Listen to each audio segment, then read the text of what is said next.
सभी को राम राम और जय श्री कृष्ण। तो थंबनेल पे तो आपने देखा ही होगा कि हम क्या चर्चा करने वाले हैं सर, ठीक है। तब चलिए हम आगे बढ़ते हैं, क्वेश्चन की ओर आगे देखते हैं।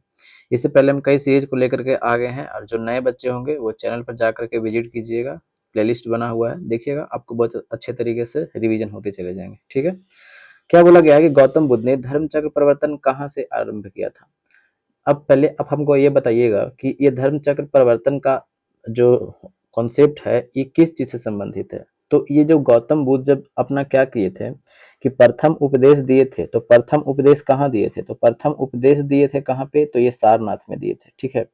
ये सारनाथ में प्रथम उपदेश दिए थे कौन, गौतम बुद्ध। और यह घटना क्या कहलाता है, तो यही घटना धर्म चक्र परिवर्तन कहलाता है, धर्म चक्र परिवर्तन, ठीक है। धर्म चक्र परिवर्तन कहलाता है। अब ये दो घटना और है, वो हम आपको चर्चा कर लेते हैं। जब छोड़ दिए थे, जब घर त्याग कर दिए थे, तो उस घटना को क्या बोला गया, तब महापरिभ्रमण। क्या बोला गया, महापरिभ्रमण, ठीक है। और एक और घटना जो था, जब क्या हो जाता है, गौतम बुद्ध की मृत्यु हो जाती है। तो जब गौतम बुद्ध की मृत्यु हो जाती है तो उस घटना को क्या बोला गया, तो महापरिनिर्वाण, ठीक है। महापरिनिर्वाण, ठीक है। तो इस घटना को क्या बोला गया, महापरिनिर्वाण। हमें क्वेश्चन क्या बोला गया है, तो हमें क्वेश्चन बोला गया है कि धर्म चक्र परिवर्तन कहाँ से आरंभ हुआ था। तो सबसे पहले बताइए कि धर्म चक्र परिवर्तन यानी गौतम बुद्ध का प्रथम उपदेश, तो प्रथम उपदेश कहाँ से, तो ये सारनाथ से दिए थे। तो ऑप्शन नंबर क्या हो जाएगा, ऑप्शन नंबर आपके सामने 4 हो जाएंगे, ठीक है। अब हम ऑप्शन पे चलते हैं कि क्या हमें बोला गया है। सो बोध गया में बात करते हैं, तो बोध गया में गौतम बुद्ध को क्या हुआ था, तो ज्ञान की प्राप्ति हुआ था। कौन से वृक्ष के नीचे, तो पीपल के वृक्ष के नीचे। और ये पीपल के वृक्ष जो है कितने पीढ़ी का है, तो कहिए कि चौथे पीढ़ी का है। यहाँ तक कंसेप्ट क्लियर है।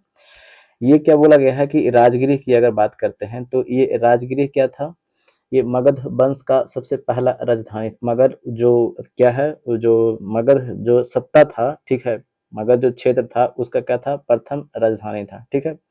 बात करते हैं यहाँ पे प्रथम बौद्ध संगीति यहीं पे हुआ था। प्रथम बौद्ध संगीति कहाँ हुआ था, तो ये राजगृह में हुआ था, ठीक है। अब बात करते हैं, ये श्रावस्ती की बात करते हैं। ये श्रावस्ती, ये गौतम बुद्ध जो थे, ये सर्वाधिक उपदेश अगर कहीं देने के लिए जाने जाते हैं तो ये कहाँ दिए थे सर्वाधिक उपदेश, तो यही श्रावस्ती में दिए थे। यहाँ तक क्लियर है, तो हाँ क्लियर है। और सारनाथ में तो हमने देखा ही। आगे बढ़ते हैं, अगले पे चलते हैं। आगे क्या बोला गया है कि सिंधु घाटी की सभ्यता के निम्नलिखित स्थलों में से कौन सा गुजरात में स्थित है। अब देखिएगा, ये जो हड़प्पा सभ्यता के जितने स्थल जो खुदाई किए गए हैं, तो हम आप बताइए तो चलिएगा कि हड़प्पा जो है, ये हड़प्पा कौन से देश में स्थित है। हड़प्पा कौन से देश में है, तो ये हड़प्पा पाकिस्तान में स्थित है, ठीक है। कौन से नदी के किनारे स्थित है, तो रावी नदी के किनारे है। हड़प्पा लास्ट में पा रहा है, और पापा के चलते ही आप काफी ज्यादा रोए होंगे, तो रावी नदी के किनारे है, ठीक है। बात करते हैं इसकी कब खुदाई हुआ था, तो 1921 ईस्वी में इसकी क्या होती है, खुदाई होता है। इसके अगर खोजकर्ता की बात करते हैं, यानी उत्खननकर्ता की बात करते हैं, तो कौन थे, तो दया राम साहनी थे। दया राम कौन थे, साहनी थे। यहाँ तक कोई दिक्कत तो नहीं है। हमें क्या बोला गया है कि जो स्थल मिले थे वो कहाँ कहाँ कौन से राज्य में है वो बताना है। बात करते हैं अब यहाँ पे किसकी, कालीबंगा की बात करते हैं। तो ये कालीबंगा की बात करते हैं, तो ये कालीबंगा कहाँ है, राजस्थान में। अगर राज करना है तो काली जी का कृपा होना काफी ज्यादा जरूरी है, ठीक है, राजस्थान में। और जब काली जी का कृपा होगा ना, तब कहाँ होंगे कि जूते हुए खेत के साक्ष मिलेंगे, जूते हुए खेत के साक्ष। तो जूते हुए खेत के साक्ष कहाँ से मिल रहे हैं, तो कालीबंगा से मिल रहे हैं, ठीक है। अब बात करते हैं यहाँ पे लोथल की। तो लोथल कौन सी नदी के किनारे बसा हुआ है, तो लोथल की अगर बात करते हैं तो लोथल ये भोगवा नदी के किनारे बसा हुआ है। कौन सी नदी के किनारे, लोथ है बेचारा इसलिए भुगिया भोग रहा है, ठीक है। अब बताइएगा, जब भोगवा नदी के किनारे बसा हुआ है, तो अब भोग कौन रहा है, क्योंकि स्टूडेंट आजकल क्या कर रहे हैं कि भोग रहे हैं। तो कहाँ के कौन से राज्य के प्रधानमंत्री हैं, आपको पता है, तो गुजरात के हैं। तो गुजरात के हैं प्रधानमंत्री, इसीलिए बेचारा क्या कर रहा है, सब स्टूडेंट भोगिया भोग रहा है। पता ही है कि क्या हो रहा है सब। तो कौन से हो जाएंगे, लोथल कहाँ है, भोगवा, ये सॉरी लोथल कहाँ है, तो ये कौन से नदी के किनारे है, तो भोगवा नदी के किनारे है। और पूछा गया है कि कहाँ राज्य में है, कौन से राज्य में, तो कौन से राज्य में हो गया, तो ये गुजरात में हो जाएगा, ठीक है। अब बात करते हैं यहाँ पे किसकी, ऑप्शन नंबर 4 की, तो हमारा आंसर हो गया। बात करते हैं यहाँ रोपड़ की।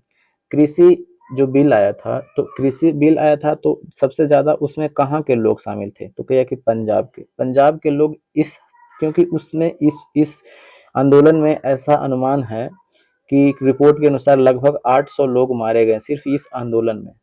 और पता नहीं इस बर्बरता को हम क्या कह सकते हैं। सिर्फ 800 लोग, सिर्फ नहीं, ये 800 लोग काफी ज्यादा है। सिर्फ एक कानून का विरोध में 800 लोग मारे जाना, ये आप समझ सकते हैं। तो उस समय वहां के लोग जो थे वो क्या कर गए थे, रो गए थे बेचारे। कौन? जो पंजाब के लोग वो न रोए थे, क्योंकि सबसे ज्यादा तो किसान वहीं के थे। तो वो क्या कर गए थे, तो रो पड़े थे। ठीक है, वो रो पड़े थे। तो कहाँ ये स्थित है रोपड़? तो ये पंजाब में स्थित है। चलिए, हमें रोपड़ को भी पता चल गया। बात करते हैं यहाँ पे बनवाली की। तो देखिएगा, वन में क्या होते हैं, ठीक है, वन में क्या होते हैं, हरियाली होती है। वन में क्या होता है, तो हरियाली होती है। तो ये क्या हो गया, हरियाणा में स्थित है। ठीक है, यहाँ तक कोई दिक्कत? कोई दिक्कत नहीं है, आगे बढ़ते चलते हैं। ठीक है, क्या बोला गया है कि जैन धर्म के प्रथम तीर्थंकर कौन थे? अब देखिएगा, जैन धर्म को हमें देखना है। तो सबसे पहले आपको बताते चलते हैं कि ये जैन धर्म है, तो ये जैन धर्म के संस्थापक कौन थे? तो जैन धर्म के संस्थापक कौन है? तो महावीर है। अब ये महावीर जो है, ये जैन धर्म के कैवे तीर्थंकर है? तो कहिए कि 24वें तीर्थंकर है। ठीक है, बात करते हैं इनका जन्म का। तो इनका जन्म कब हुआ था? तो जन्म हुआ था 540 ईसा पूर्व में। ठीक है, ईसा पूर्व में हुआ था इनका जन्म। अगर मृत्यु की बात करते हैं तो इनका मृत्यु कब होता है? तो 468 ईसा पूर्व में होता है। ठीक है, अब इनका जन्म कहाँ होता है? तो जन्म होता है कुंडल वन में। कहाँ होता है? कुंडल वन में। अगर मृत्यु की बात करते हैं तो मृत्यु कहाँ होती है? पावापुरी में। ठीक है, ये हमने किनके बारे में देखा? ये हमने देखा महावीर के बारे में देखा। कैमे तीर्थंकर थे? तो 24वें तीर्थंकर थे। अब क्या होता है ना कि एग्जाम में और भी तरीके से क्वेश्चन भी बन जाते हैं आपके सामने। तो अगर हम 23वें तीर्थंकर की बात करते हैं तो 23वें तीर्थंकर कौन थे? तो 23वें तीर्थंकर थे पार्श्वनाथ। कोई दिक्कत नहीं। बात करते हैं 22वें तीर्थंकर की। तो 22वें तीर्थंकर कौन है? तो 22वें तीर्थंकर है अरिष्टनेमी। ठीक है, इनकी चर्चा ऋग्वेद में मिलती है। अरिष्टनेमी की चर्चा ऋग्वेद में मिलती है और ये कृष्ण के भाई बताए जाते हैं। ठीक है, अगर बात करते हैं यहाँ तक तो 22 तो हमने देख लिया।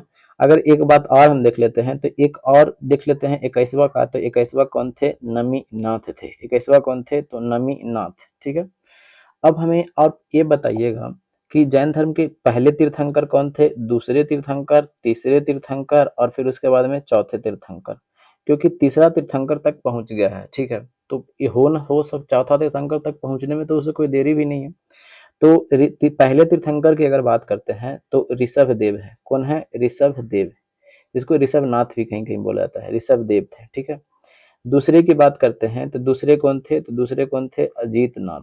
कौन थे? अजीत नाथ। तीसरे की बात करते हैं तो कौन थे? तो संभवनाथ। ये दरोगा में पूछा गया क्वेश्चन है कि जैन धर्म के तीसरे तीर्थंकर कौन थे? तो संभवनाथ थे। चौथे की अगर बात करते हैं तो चौथा कौन थे? तो जो आपको पता होगा कि जो अभिनंदन जो थे, ये पाकिस्तान में घुस करके मारे थे मिग-21 विमान से। तो वो उन्हीं का नाम के जैसा है। ठीक है, वो तो नहीं थे लेकिन नाम क्या था? वही अभिनंदन। ठीक है, अभिनंदन, अभिनंदन। ठीक है, यहाँ तक कोई दिक्कत? कोई दिक्कत नहीं है। अब हम आगे बढ़ते हैं। तो हमारा आंसर कौन सा हो जाएगा? जैन धर्म के प्रथम तीर्थंकर कौन है भाई साहब? तो जैन धर्म के प्रथम तीर्थंकर कौन है? तो ऋषभ देव। ऑप्शन नंबर क्या हो जाएगा? तो आपके सामने ऑप्शन नंबर हो जाएंगे 2 हो जाएंगे। ठीक है, आगे बढ़ते हैं। चलिए आगे बढ़ते हैं। आगे क्या बोला गया है कि महावीर का जन्म कहाँ हुआ था? तो अभी हमने चर्चा किया कि महावीर की जन्म कहाँ हुआ था। महावीर का जन्म कहाँ हुआ था? तो कुंडल ग्राम में हुआ था। तो मेरे सामने आंसर कौन सा हो जाएगा? आंसर ऑप्शन नंबर ए हो जाएगा। ठीक है, बात करते हैं लुम्बिनी में। तो ये लुम्बिनी में किनका जन्म हुआ था? तो लुम्बिनी में अगर जन्म हुआ था तो ये किनका हुआ था? तो गौतम बुद्ध का जन्म हुआ था। ठीक है, वैशाली में बात करते हैं तो ये वैशाली वैशाली में ही कहाँ पड़ता है? एक कुंडल ग्राम।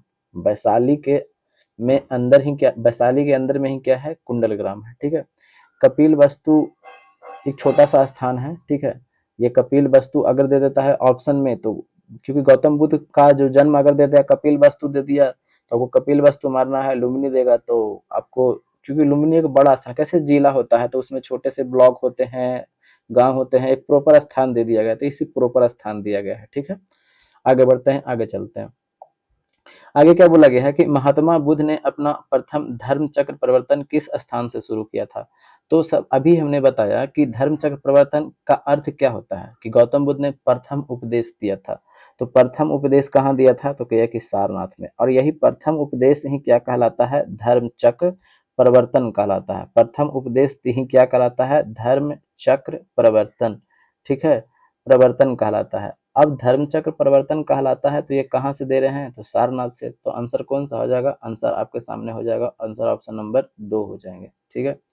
बात करते हैं यहाँ पे लुम्बिनी की। तो लुम्बिनी में क्या हुआ था, तो लुम्बिनी में गौतम बुद्ध का जन्म हुआ था, ठीक है।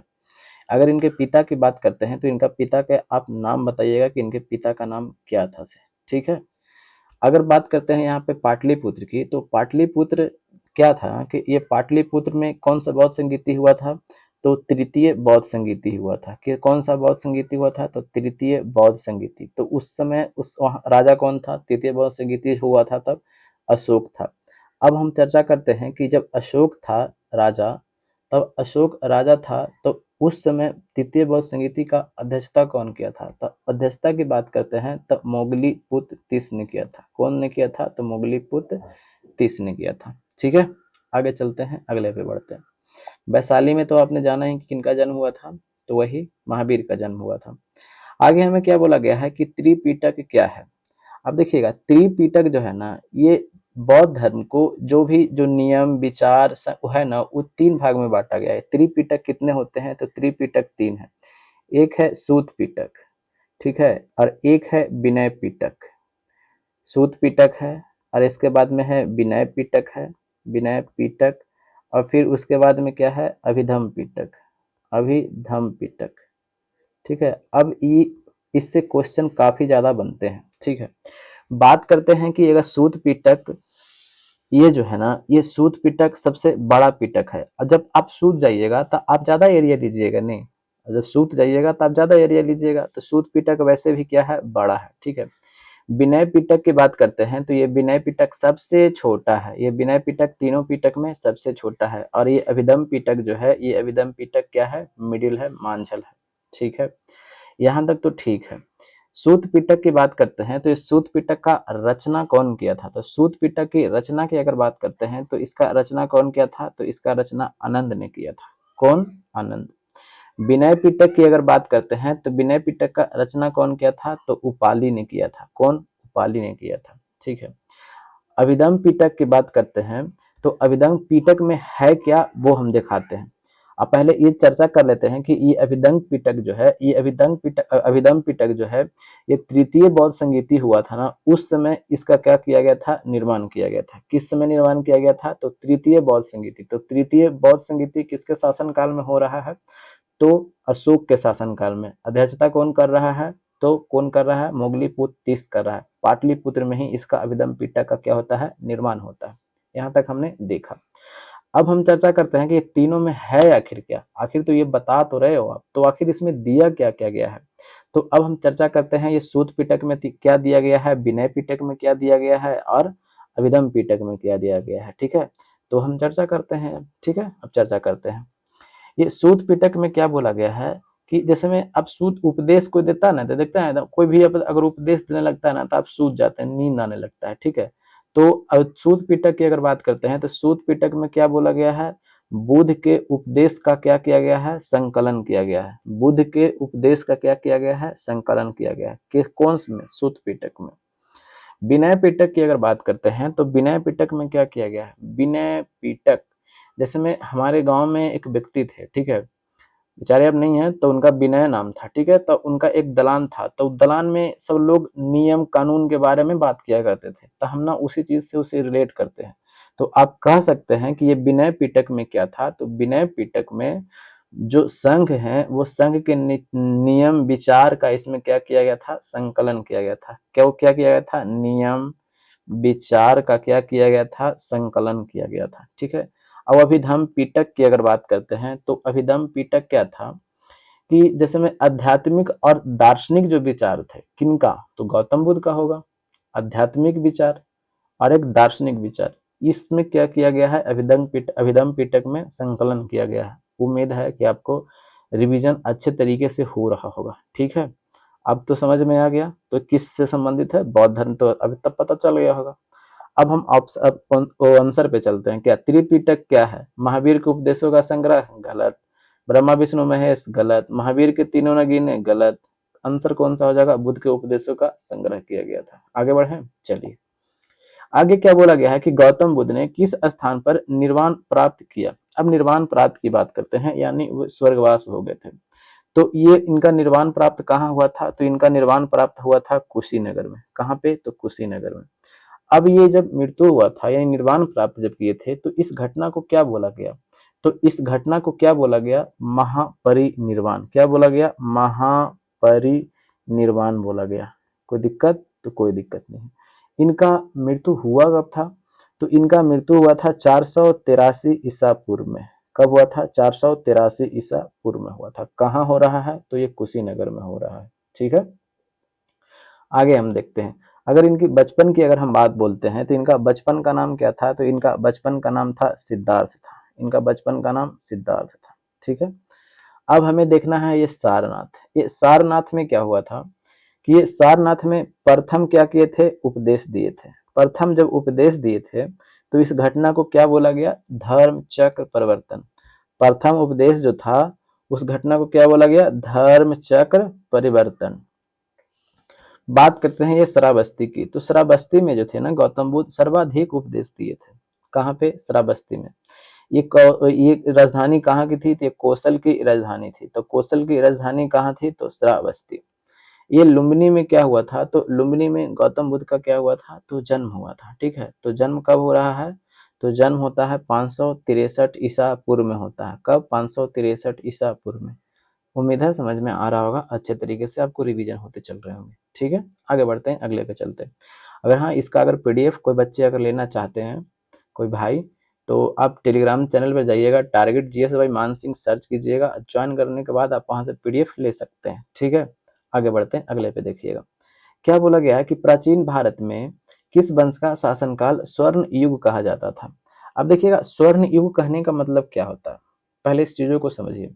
क्या सोना का युग था, नहीं। स्वर्ण युग कहने का मतलब क्या था कि वहां पे मूर्ति पूजा, मूर्ति कला की बात करते हैं। मूर्ति कला, ज्ञान विज्ञान, ज्ञान विज्ञान, शिक्षा, और भी राजनीतिक चीज, ये सभी चीज अपने अच्छे तरीके से चल रहे थे, एकदम चरमोत्कर्ष पर थे। ठीक है ना।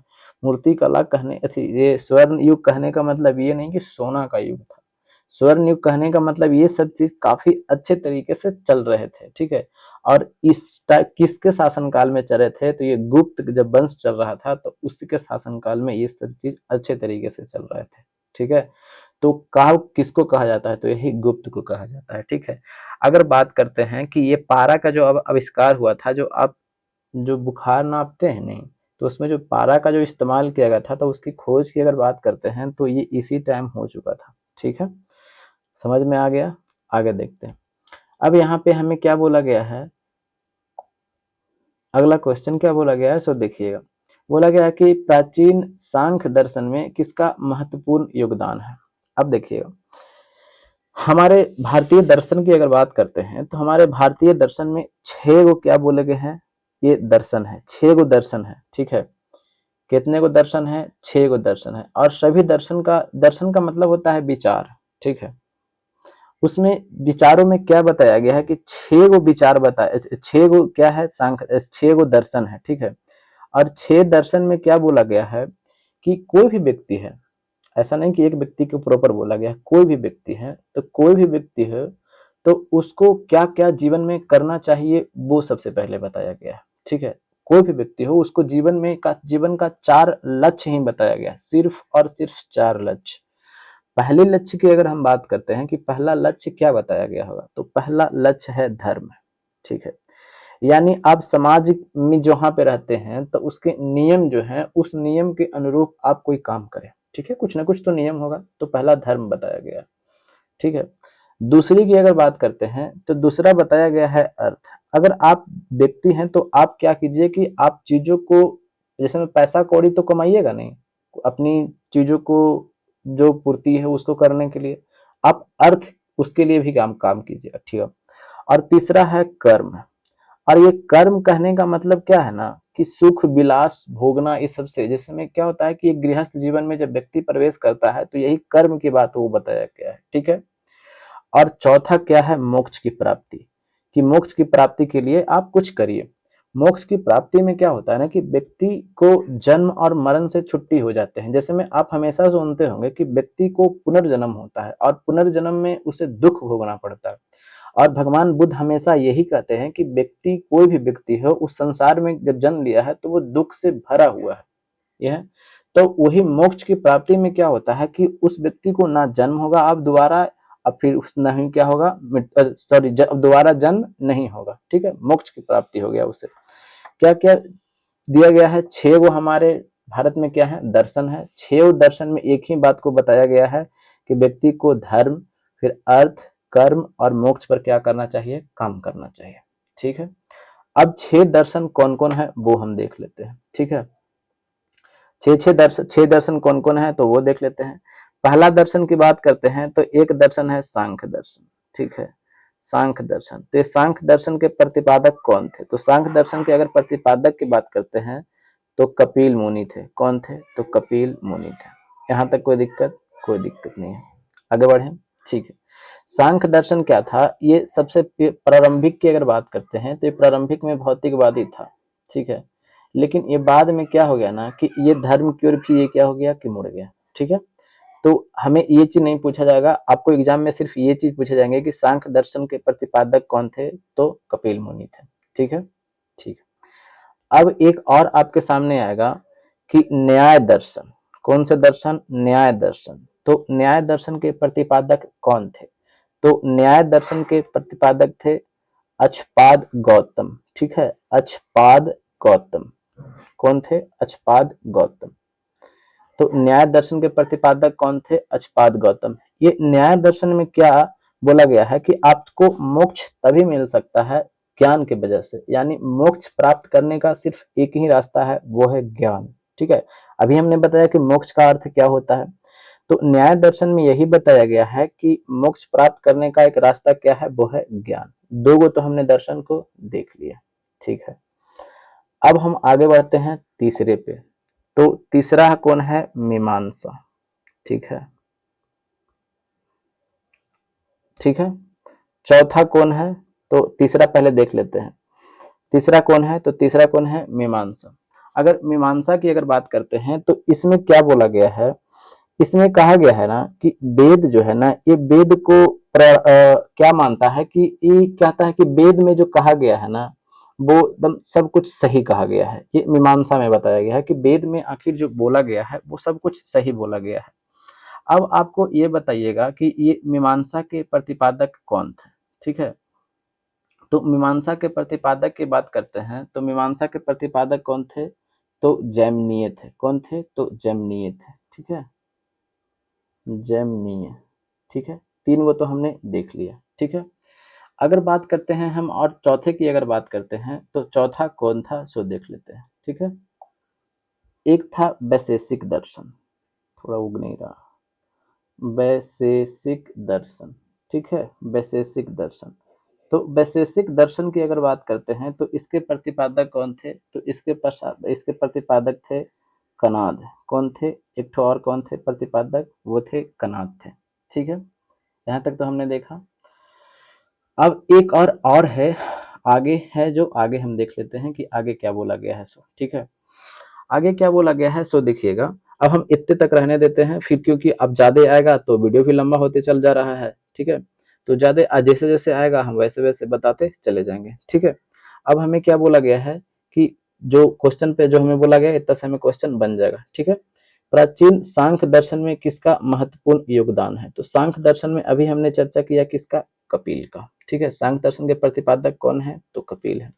अब बात करते हैं ये गौतम की। तो गौतम कौन थे? ये न्याय दर्शन के प्रतिपादक थे। ठीक है, बात करते हैं ये चबार्क की। चबार्क जो थे ये भौतिकवादी दर्शन के प्रतिपादक थे। क्या थे? भौतिकवादी दर्शन के प्रतिपादक थे। ठीक है, भौतिकवादी दर्शन के क्या थे? ये प्रतिपादक थे। ठीक है, तो चलिए, नहीं हमको आपको ऐसा लगा कि चलिए कुछ 4 को बताया, एक ठो छोड़ दिया, 2 ठो छोड़ दिया, तो चलिए वो भी बताइए देते हैं। ठीक है, तो एक ठो इसको चर्चा कर लेते हैं। अब एक नागा अर्जुन की कर लेते हैं, फिर उसके बाद में है जो आपको बता देते हैं। नागा अर्जुन की बात करते हैं तो ये दूसरी शताब्दी की, कब? दूसरी शताब्दी की ये जो बौद्ध धर्म जो था हीनयान और महायान शाखा में बट गया था। तो कौन सा संगीति में बटा था? तो चौथा संगीति में हीनयान और महायान शाखा में बट चुका था। तो ये जो नागार्जुन जो थे ये महायान शाखा से क्या थे? संबंधित थे। ठीक है। और इन्होंने एक ग्रंथ लिखा था। ठीक है। उस ग्रंथ का नाम क्या था? तो उस ग्रंथ का नाम हम यहाँ पे अब क्या कर लेते हैं? ऐड कर लेते हैं। तो इन्होंने एक ग्रंथ लिखा था माध्यमिका। ठीक है। माध्यमिका। तो आप ये बताइएगा कि माध्यमिका का लेखक कौन है? तो यही है कौन? तो यही है नागार्जुन। ठीक है। 4 गो दर्शन को हमने अभी चर्चा किया था। ठीक है। तो अब 5वें दर्शन को देख लेते हैं कि कौन कौन है। 5वें दर्शन की अगर बात करते हैं तो एक है योग दर्शन। ठीक है। ये सर्वाधिक प्रचलित है, पूरी दुनिया की बात करते हैं तो सर्वाधिक प्रचलित कौन सा दर्शन है? तो यही योग दर्शन है। ठीक है। तो योग दर्शन को के जो प्रतिपादक कौन है? तो यही पतंजलि है। योग दर्शन के प्रतिपादक कौन है? पतंजलि है। ठीक है। अब एक और है कौन? तो पूर्व मीमांसा। ठीक है। पूर्व मीमांसा। तो पूर्व मीमांसा के कौन है? तो ये है बदरायन। बदरायन। चलिए यहाँ तक हमने देखिए कर दिया। ठीक है। तो यहाँ तक आपको पूरी तरह से 6 को जब से आप दर्शन देखा, 6 दर्शन आपको पूरी तरह से कंप्लीट हो चुके हैं। ठीक है। ऐसे क्या हो, ये ऐसे आप जब पढ़े हुए रहेंगे ना तो आपको क्विक रिवीजन होते चलेगा। आपको लगेगा कि ना ना ठीक है, भूलने का चांस कम हो जाएगा। ठीक है। हमको पूरी तरह से कंप्लीट हो गया। अब आगे बढ़ते हैं, अगले पे चलते हैं। आगे क्या बताया गया है कि भारतीयों के लिए महान सिल्क मार्ग किसने आरंभ किया था? अब देखिएगा, जैसे में 78 ईस्वी में ये कनिष्क जो था, जो कुषाण वंश का से संबंधित था, ये राज्यारोहण किया था। और राज्यारोहण किया था तो ये उसके उपलक्ष्य में एक संवत चला गया था। उस संवत का नाम क्या था? तो कहिए कि शक संवत। और यही इस मतलब इसी के शासन काल के आसपास में चीन में एक राजा था कौन? हांग। ठीक है। हांग वंश का एक राजा था कौन? मिंग। ठीक है। हांग वंश का राजा कौन था? मिंग था। तो हांग वंश ही आप याद रखिएगा, वो नहीं पूछा जाएगा आपको। तो उस समय क्या था ना कि उस समय ये कनिष्क जो था, ये जो सिल्क मार्ग जो थे, ये सिल्क मार्ग अब हम बनाते चलते हैं आपको ऐसे, ये यहाँ से ऐसे हो करके ये चीन जाता था। तो यही सिल्क मार्ग पर जो अधिकार किए हुए था तो यही कनिष्क किए हुए था। ठीक है। तो यही किए हुए था। तो कहिए कि आरंभ किसने करवाया था? तो यही कनिष्क ने करवाया था। और इस मार्ग से जो भी व्यक्ति जाते थे ना, उसे टैक्स के रूप में, आज भी टोल टैक्स जो दिया जाता है, देखते हैं कि आप पुल पार करते हैं तो आपको टैक्स देना पड़ता है, पुल टैक्स भी देना पड़ता है। तो उसी टाइम में क्या था ना कि इस क्षेत्र से अगर कोई व्यापार करता था तो उसे इससे कनिष्क को पैसा देना पड़ता था, तब आप इस क्षेत्र से जा सकते हैं, वरना नहीं जा सकते हैं। ठीक है। आगे यहाँ तक तो कंप्लीट है। हर्षवर्धन की बात करते हैं तो ये हर्षवर्धन जो था, ये हर्षवर्धन का एक उपाधि धारण किया था। तो ये उपाधि क्या धारण किया था? सकलोतरा पथनाथ की उपाधि। सकलोतरा पथनाथ। क्या उपाधि धारण किया था? सकलोतरा पथनाथ की उपाधि धारण किया था। ठीक है। इतना बड़ा नाम है। बात करते हैं ये फाहियान की। तो फाहियान किसके शासन काल में आया था? तो चंद्रगुप्त द्वितीय के शासन काल में आया था। अशोक। अशोक के बारे में तो आप सबको वाकिफ ही होंगे। आगे बढ़ते हैं। आगे क्या बोला गया है कि निम्न में से कौन सा क्षेत्र अशोक साम्राज्य में सम्मिलित नहीं था? देखिएगा, अगर जब अशोक की बात करते हैं तो यानी मौर्य साम्राज्य जो था, ये अफगानिस्तान, ईरान, उज्बेकिस्तान, ये सब क्षेत्र, यहाँ तक लगभग इधर बांग्लादेश, नेपाल, और इधर कुछ क्षेत्र यहाँ तक में क्या थे ना कि ये सब क्या थे, ये सम्राट अशोक के शासनकाल में इतना थे। लेकिन नीचे का जो कुछ क्षेत्र नहीं था। ठीक है। नीचे से यहाँ से क्या था, इनका शासन यहाँ पे नहीं था। और नीचे श्रीलंका भी नहीं है होगा। ठीक है। जब यहाँ से नीचे है ये नहीं है तो नहीं था। लेकिन ये क्या किए थे अशोक? अशोक का एक बेटा था कौन? महेंद्र। और बेटी थी कौन? संघमित्रा। ये दोनों को बौद्ध धर्म के प्रचार के लिए श्रीलंका भेजा था। और श्रीलंका गए थे, और जिस वृक्ष के नीचे गौतम बुद्ध को ज्ञान की प्राप्ति हुआ था, तो उस वृक्ष से पेड़ को सट्टा लेकर के क्या किया गया था कि ये श्रीलंका में लगाया गया था। ठीक है। तो इसका आंसर मिल गया हमें। अफगानिस्तान तो शामिल होगा ही, तो हाँ बिल्कुल। बिहार तो खैर राजधानी है था ये पूरे इतने बड़े अखंड भारत का, तो ये भी नहीं होगा। श्रीलंका नहीं था, तो इसका आंसर कौन सा हो जाएगा? श्रीलंका। ठीक है। अगर बात करते हैं ये कलिंग की, तो कलिंग का युद्ध कब हुआ था? तो 261 ईसा पूर्व में हुआ था। तो जिसमें क्या हुआ था कि बहुत सारे खून बहा था इसमें। इस देख करके गौत ये इनको किनको अशोक को हृदय परिवर्तन हो गया और उस टाइम युद्ध ना करने का प्रण ठाना था। ठीक है, लेकिन वो कलिंग को अपने क्षेत्र में मिलाए हुए रखा था। ठीक है, अब यहीं तक थे। अगर अगर आपको वीडियो अच्छा लगा होगा, सच में कुछ आपको फायदा पहुंचा होगा, तो वीडियो को लाइक एंड सब्सक्राइब जरूर कीजिएगा चैनल को, और दोस्तों के पास शेयर कीजिएगा। थोड़ा सा सपोर्ट अगर दिखाना चाहते हैं तब दिखा दीजिएगा, अगर नहीं तो कोई बात नहीं है। ठीक है, तब मिलते हैं अगले वीडियो में। तब तक के लिए हंसते रहिए, मुस्कुराते रहिए और अपनों का ख्याल जरूर रखिएगा। ठीक है, और हाँ, अपने जन्म दिवस पर एक पेड़ जरूर लगाइए। जय हिंद, जय भारत, इनकलाब जिंदाबाद। अगर इसका पीडीएफ लेना है तो चैनल पर जाइएगा, टारगेट जीएस बाय मान सिंह सर्च कीजिएगा, टेलीग्राम चैनल पे आपको वहां से पीडीएफ मिल जाएगा। ठीक है।